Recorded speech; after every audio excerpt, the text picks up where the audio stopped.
Hello students, welcome to the second lecture of nuclear and particle physics.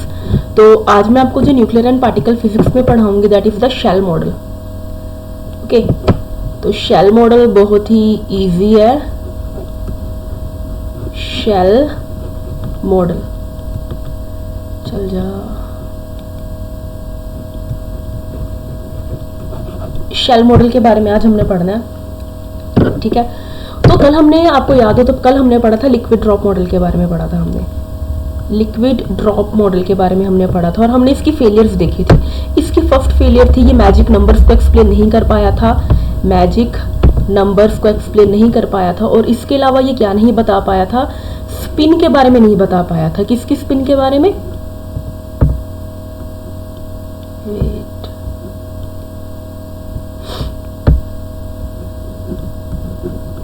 Spin, किसकी spin के बारे में नहीं बता पाया था। न्यूक्लियर की स्पिन के बारे में एक्सप्लेन नहीं कर पाया था। शेल मॉडल को समझने से पहले मैं आपको थोड़ा सा एटॉमिक मॉडल को समझाना चाहूंगी। देखो, हमें पता है ये मेरा एटम है और ये बीच में क्या है, ये मेरा न्यूक्लियस है। और यहां पर क्या रिवॉल्व करते हैं, यहां पर रिवॉल्व करते हैं इलेक्ट्रॉन्स, रिवॉल्व करते हैं। This is our atomic model. Atomic model अपने को पता होता है क्या है। अब देखो, शेल मॉडल में क्या एक्सप्लेन किया गया। अब जैसे कि ये होता है ना, ये के शेल होता है, उसके बाद ये कौन सा शेल होता है, ये एल शेल होता है ना। एटॉमिक मॉडल में हम पढ़ते हैं K shell, L shell, M shell, N shell. उसी तरह से बताया गया कि अगर ये मेरा न्यूक्लियस है तो न्यूक्लियस के अंदर भी क्या बने होंगे, ऐसे शेल्स होंगे, ऐसे शेल्स होंगे जिसमें क्या होगा, न्यूक्लियॉन्स होंगे। जैसे कि ये न्यूट्रॉन्स यहाँ पर होंगे, ये प्रोटॉन्स होंगे, ये प्रोटॉन्स होंगे, और ये भी क्या करते होंगे, रिवॉल्व करते होंगे। ये सब किसने बताया, ये शेल मॉडल ने बताया। शेल मॉडल ने एज्यूम किया कि जैसे कि आपका एटॉमिक मॉडल है जिसमें कि शेल्स बने होते हैं, उसी तरह से आपका क्या होगा, सिमिलरली हमारा क्या होता है, न्यूक्लियर मॉडल भी ऐसा ही होता है, ठीक है। तो इसको एक्सप्लेन करने से पहले हम क्या मानेंगे, कुछ अजम्पशंस मानेंगे। जैसे कि हमने लिक्विड ड्रॉप मॉडल में अजम्पशंस मानी थी। लिक्विड ड्रॉप मॉडल में हमने क्या अजम्पशंस मानी थी कि जो मेरा न्यूक्लियस है वो किसकी तरह है, लिक्विड ड्रॉप की तरह है, स्फेरिकल इन शेप है। आई होप आपने लिक्विड ड्रॉप मॉडल को बहुत अच्छे से पढ़ा होगा, ठीक है। तो अब हमने शेल मॉडल,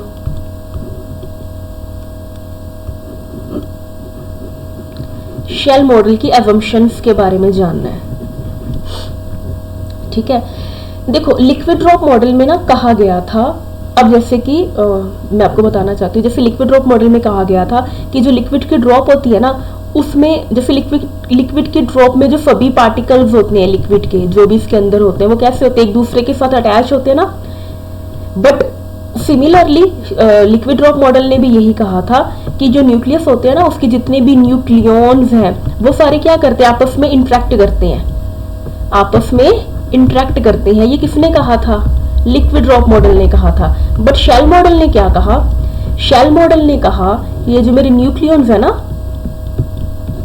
ये इंडिपेंडेंटली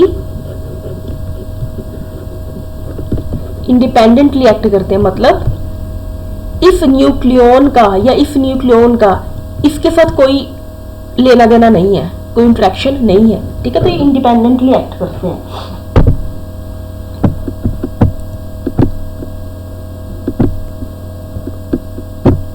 ठीक है।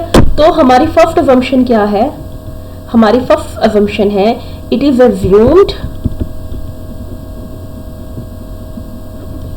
That nucleons interact independently।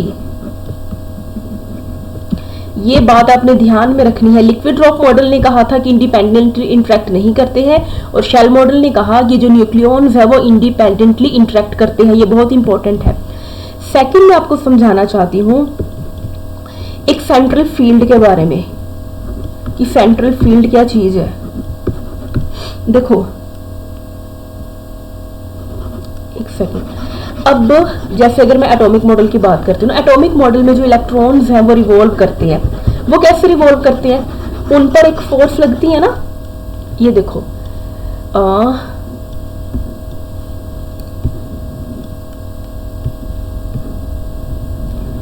ये मेरा एटम है, ये मेरा न्यूक्लियस है, और ये यहां पर क्या है, ये है,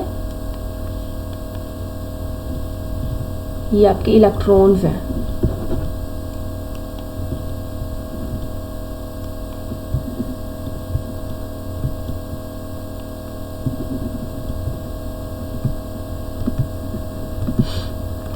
अब देखो इन electrons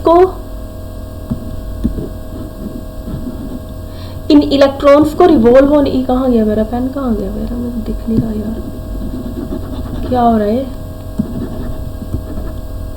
wait let me check. Hello, तो मैं आपको बता रही थी, ये मेरा एटम है, ये न्यूक्लियस है। अब देखो इलेक्ट्रॉन्स को यहाँ पे रिवॉल्व करने के लिए क्या चाहिए, एक फोर्स ऑफ अट्रैक्शन चाहिए ना, और ये फोर्स ऑफ अट्रैक्शन उसको कौन प्रोवाइड करते हैं, ये न्यूक्लियस प्रोवाइड करता है। ये न्यूक्लियस क्या लगाते हैं, इस पे फोर्स लगाते हैं, जिसके कारण ये इलेक्ट्रॉन क्या करते हैं, रिवॉल्व करते हैं, और इसको छोड़ के नहीं जाते, है ना। इसको हम क्या कहते हैं, इसको हम कहते हैं centre field potential. Centre field potential, centre field potential का क्या मतलब हुआ कि सेंटर में एक ऐसी चीज है, सेंटर में क्या है, न्यूक्लियस है, जो कि इन इलेक्ट्रॉन्स पर क्या लगा रहा है, फोर्स लगा रहा है, जिसके कारण ये क्या कर पा रहे हैं, घूम पा रहे हैं। इसको हम सेंटर फील्ड पोटेंशियल कहते हैं। अब देखो शेल मॉडल ने क्या कहा, ये मेरा न्यूक्लियस है, this is my nucleus. Shell model ने क्या कहा कि इसके अंदर क्या बने हुए, शेल्स बने हुए हैं ऐसे। अगर इसके अंदर शेल्स बने हुए हैं और न्यूक्लियॉन्स इसके आसपास रिवॉल्व कर रहे हैं, तो बीच में एक और सेंटर होना चाहिए ना, जो कि इन न्यूक्लियॉन्स पर क्या लगाएगा, फोर्स लगाएगा, जिसके कारण ये क्या कर पाएंगे, रिवॉल्व कर पाएंगे। बट ऐसा सेंटर फील्ड पोटेंशियल, तो हाँ, तो इसमें यही माना गया, इसकी सेकंड असम्पशन आप लिख लिए कि each nucleon moves in centre field potential. जैसे कि हर इलेक्ट्रॉन रिवॉल्व करता है सेंटर फील्ड पोटेंशियल में, उसी तरह से जो न्यूक्लियॉन है वो भी कैसे मूव करता है, सेंटर फील्ड पोटेंशियल में। बट एक्चुअल में यहां पर सेंटर में कुछ भी नहीं होता जो कि न्यूक्लियॉन्स पर क्या लगा सके, फोर्स लगा सके। ठीक है, तो इसकी जो थर्ड फंक्शन है वो क्या है, average potential will be same for each nuclei। अब इसका क्या मतलब, अब एवरेज पोटेंशियल का क्या मतलब हुआ बेटा, एवरेज पोटेंशियल का मतलब हुआ कि देखो सेंटर फील्ड का मतलब, सेंटर फील्ड पोटेंशियल माना गया कि जैसे कि एटॉमिक मॉडल में होता है ना, वैसे यहाँ पर एक सेंटर फील्ड पोटेंशियल होगा जिसके अराउंड न्यूक्लियॉन्स रिवॉल्व कर रहे हैं। बट एक्चुअल में सेंटर में यहाँ पे कुछ भी नहीं होता, तो माना क्या गया, एवरेज पोटेंशियल लिया गया। एवरेज पोटेंशियल का क्या मतलब है कि एक न्यूक्लियॉन जो दूसरे न्यूक्लियॉन पे फोर्स लगा रहा है, मान लो यहाँ पे 10 न्यूक्लियॉन प्रेजेंट है, तो इस पे जो फोर्स लगेगी वो 10 इन 9 के कारण लगेगी ना। तो माना गया कि मान लो इन 9 के कारण जितना भी पोटेंशियल है या जितनी भी फोर्स है उसको हमने एवरेज मान लिया, तो हर न्यूक्लियॉन क्या है, सेम पोटेंशियल फील कर रहा है, एवरेज पोटेंशियल। ठीक है, जैसे मान लो अगर यहाँ पे 10 न्यूक्लियॉन्स है, तो अब 10 न्यूक्लियॉन्स है, तो एक न्यूक्लियॉन पे जो पोटेंशियल लगेगा वो बाकी 9 के कारण लगेगा ना। ठीक है, उसकी आप एवरेज निकालो, तो आपको जैसे आप 10 को डिवाइड करोगे तो आपको एक का पोटेंशियल मिल जाएगा। तो यही माना गया कि हर जो न्यूक्लियॉन है वो एक एवरेज पोटेंशियल फील कर रहा है, जो कि बाकी न्यूक्लियॉन्स के कारण है। ठीक है, और इसकी जो थर्ड फंक्शन है वो मैं आपको लिखवाती हूं।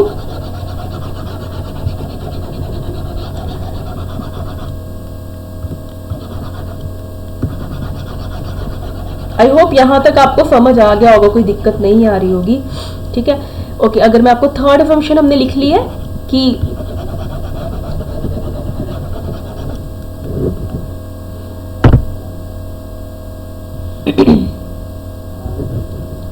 एक पॉइंट आप यहां पे ये ऐड कर सकते हैं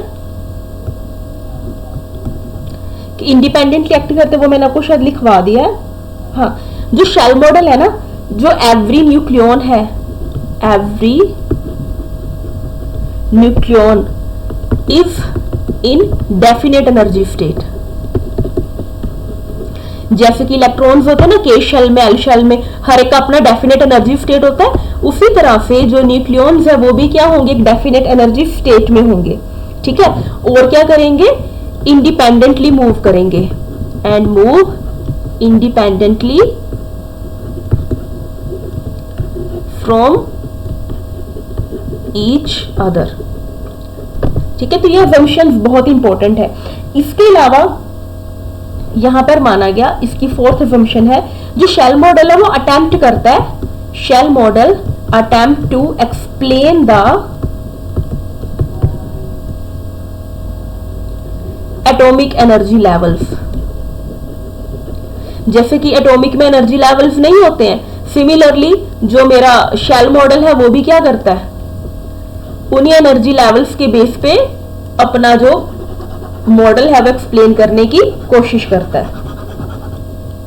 ठीक है, अब ना देखो इसका पोटेंशियल, अब हमने ये तो माना कि जो न्यूक्लियॉन्स हैं वो एक पोटेंशियल के कारण मूव कर रहे हैं। ठीक है, अब उस पोटेंशियल को अब क्या माने हम, ठीक है, तो यहाँ पे ना दो तरह के पोटेंशियल माने गए। ठीक है, एक तो माना गया, एक माना गया रेक्टेंगुलर पोटेंशियल वेल, और एक माना गया हार्मोनिक ऑसिलेटर पोटेंशियल।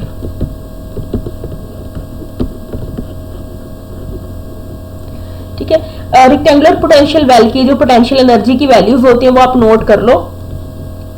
पोटेंशियल किसके इक्वल होता है, -V0 अगर R है less than equal to R, and infinity अगर R है ग्रेटर देन R। ठीक है, तो 3 मैजिक नंबर्स को एक्सप्लेन कर पाए थे हम इसे 2, 8 और 20, बट इस सभी मैजिक नंबर्स को एक्सप्लेन नहीं कर पाया था। और हार्मोनिक जो ऑसिलेटर हमने पोटेंशियल, जब हमने हार्मोनिक ऑसिलेटर पोटेंशियल लिया था तब भी वो 3 मैजिक नंबर्स एक्सप्लेन कर पाया था, दैट इज 2, 8, 20। ठीक है, तो हमने क्या माना, हमने ना इन दोनों का मिक्सचर ले लिया, रेक्टेंगुलर और हार्मोनिक का मिक्सचर ले लिया, जिसको हम क्या कहते हैं, वुड सेक्शन पोटेंशियल कहते हैं, वुड सेक्शन पोटेंशियल,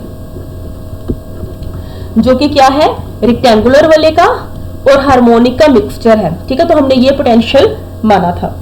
ओके, अब इसमें एक बहुत इंपॉर्टेंट चीज है जो कि है स्पिन ऑर्बिट कपलिंग के बारे में। तो अगर आपके पास क्वेश्चन आता है ना कि स्पिन ऑर्बिट इंटरेक्शन कौन सा मॉडल बता पाया था, तो स्पिन ऑर्बिट इंटरेक्शन की बात किसने की थी, स्पिन ऑर्बिट इंटरेक्शन की बात की थी आपके शेल मॉडल ने, क्योंकि स्पिन ऑर्बिट और मैग्नेटिक मूवमेंट को हमारा लिक्विड ड्रॉप मॉडल तो बता ही नहीं पाया था। ठीक है, तो स्पिन ऑर्बिट इंटरेक्शन की बात भी किसने की थी, शेल मॉडल ने की थी। स्पिन ऑर्बिट इंटरेक्शन का क्या मतलब होता है, स्पिन ऑर्बिट इंटरेक्शन का मतलब होता है, if this is my nucleus and this is any shell in the nucleus, और यहां पर क्या है, कोई न्यूक्लियन है। अब देखो न्यूक्लियन अगर ऐसे रिवॉल्व कर रहा है ना, किसके आसपास ऐसे ऐसे रिवॉल्व कर रहा है, तो इस मोशन को हम कहेंगे orbital motion, orbital motion.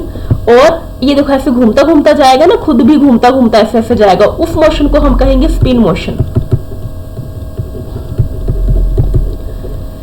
Orbital angular momentum, orbital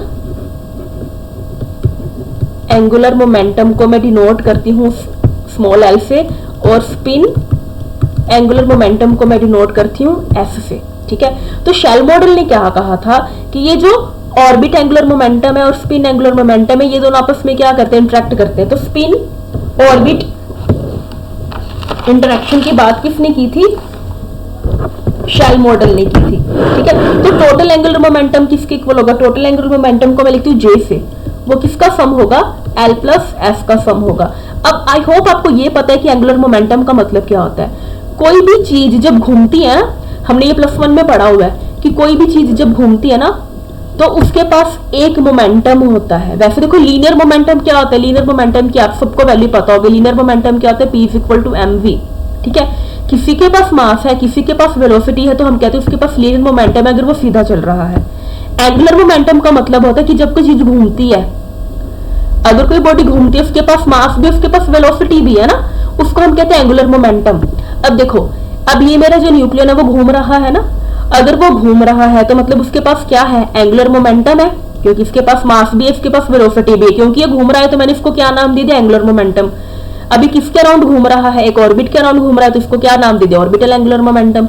similarly वो खुद भी घूमते घूमते इसके चक्कर लगा रहा है, तो इसको हमने क्या नाम दिया, स्पिन एंगुलर मोमेंटम। अब इसके पास टोटल एंगुलर मोमेंटम कितना है, वो इसको हम डिनोट करते हैं जे से। आई होप यहां तक आपको पता लग गया होगा, ठीक है। अब ये जो स्पिन ऑर्बिट इंटरेक्शन है ना, ये भी दो तरह से होती है। स्पिन ऑर्बिट इंटरेक्शन दो तरह से होती है, मैं आपको बताती हूँ। ये इंपॉर्टेंट है, इस पे एग्जाम में क्वेश्चन आया हुआ है, ठीक है। तो यहां पर आप लिखेंगे, बीच में लाइन लगा लो। स्पिन ऑर्बिट इंटरेक्शन दो तरह से होती है, एक तो होती है जे कपलिंग और एक होती है LF कपलिंग। देखो जो ये LF कपलिंग होती है, ये लाइट न्यूक्लियाई के लिए होती है।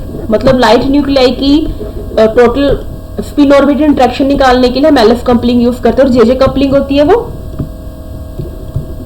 हैवी न्यूक्लियाई के लिए यूज होती है। तो ये क्वेश्चन आया हुआ है कि जो LF कपलिंग होती है वो लाइट न्यूक्लियाई के लिए यूज होती है, हैवी के लिए, तो ये लाइट के लिए यूज होती है। इसमें हम क्या करते हैं, पहले तो आप ना टोटल L निकालोगे। टोटल L क्या होगा, सबका sum L1 plus L2 plus L3 up to so on.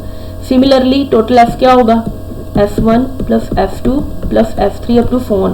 और अगर आपने टोटल J निकालना है तो वो क्या होगा, L प्लस F का सम। इसमें हम क्या करते हैं, पहले J1 निकालेंगे। J1 किसके इक्वल होगा, L1 प्लस F1। J2 किसके इक्वल होगा, L2 plus F2। Similarly total J किसके इक्वल होगा, टोटल J इक्वल होगा J1 plus J2 plus up to so on Jn के इक्वल। तो देखो, तो स्पिन ऑर्बिट इंटरेक्शन इस तरह से दो के लिए काम करती है। और ये वाला क्वेश्चन इंपॉर्टेंट है, ये एग्जाम में आया हुआ है कि LF कपलिंग जो है वो किसके लिए यूज होती है, वो लाइट न्यूक्लियाई के लिए यूज होती है, ठीक है। ओके, तो अब तक हमने शेल मॉडल के बारे में क्या पढ़ा, हमने ये पढ़ा कि जो शेल मॉडल में है, जो न्यूक्लियॉन्स है वो कैसे रहते हैं, इंडिपेंडेंटली रहते हैं, ठीक है। पोटेंशियल कैसा होगा, एवरेज पोटेंशियल होगा, सेंट्रल फील्ड में हर कोई पार्टिकल मूव करेगा।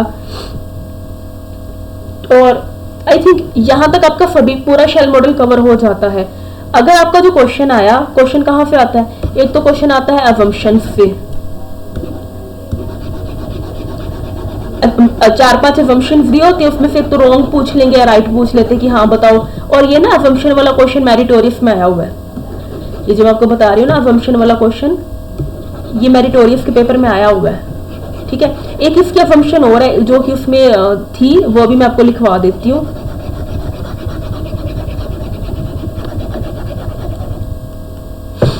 एक असम्पशन और थी, वो असम्पशन क्या है, 5th असम्पशन होगी ना आई थिंक, हाँ, तो वो आप नोट कर लो। That large quadrupole movement, large quadrupole movement exist for certain nuclei।